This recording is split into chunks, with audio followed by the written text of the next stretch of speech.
কুমিল্লার মুরাদনগরে একজন নারীকে ধর্ষণ করা হয়েছে এবং সেই নারীর ভিডিও সামাজিক যোগাযোগ মাধ্যমে ছড়িয়ে দেওয়া হয়েছে। এ নিয়ে আইনজীবীরা কি বলছেন আমরা শুনব আইনজীবীদের কথা। যথাযথ শাস্তি না হওয়ার কারণে এবং আইনের শাসন সঠিকভাবে বাস্তবায়ন না হওয়ার কারণে এই ঘটনাগুলো বারবার কিন্তু ঘটে চলেছে। আরেকটা বিষয় আছে, আমাদের নৈতিক অবক্ষয় একদম তলানিতে গিয়ে পড়ছে, যার ফলশ্রুতিতে আমরা কোনটা অপরাধ, কোনটা ভালো অথবা কোনটা মন্দ কাজ আমরা সেটার মাঝে আমরা পার্থক্য করতে পারি না। এর ফলশ্রুতিতে আমাদের দ্বারা যে কোনো অপরাধী করা একদম সহজ হয়ে গেছে।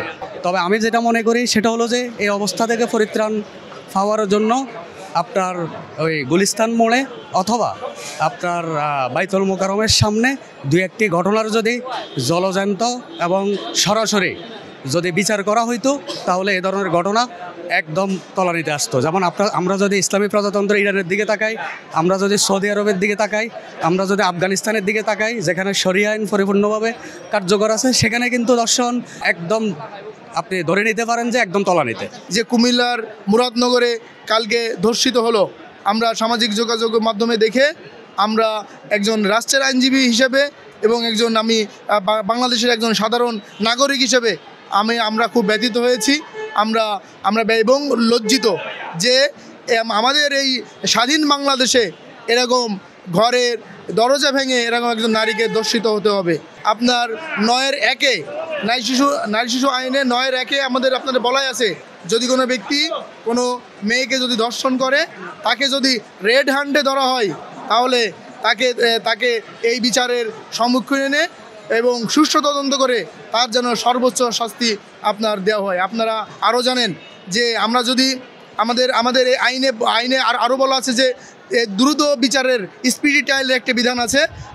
আমি মনে করি যে এই যে অপরাধী যারা এই ঘৃণিত কাজ করেছে তাদের স্পিডি ট্রায়ালের মাধ্যমে দ্রুত বিচারের মাধ্যমে এই বিচার কাজ শেষ করে অপরাধীকে দৃষ্টান্তমূলক শাস্তি আওতায় এনে যাতে করে আর কোনো লোক যেন এই ঘৃণ্য কোনো অপরাধ না করতে পারে।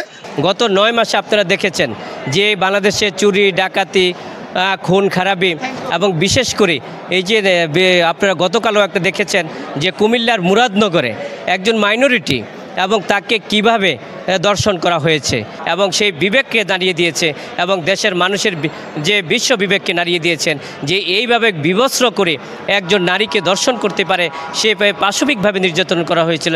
সেটা আধুনিক সমাজে পৃথিবীর কোনো সভ্য দেশ এবং সভ্য জাতি এই ধরনের ঘটনা ঘটাইতে পারে না এবং হতে পারে না।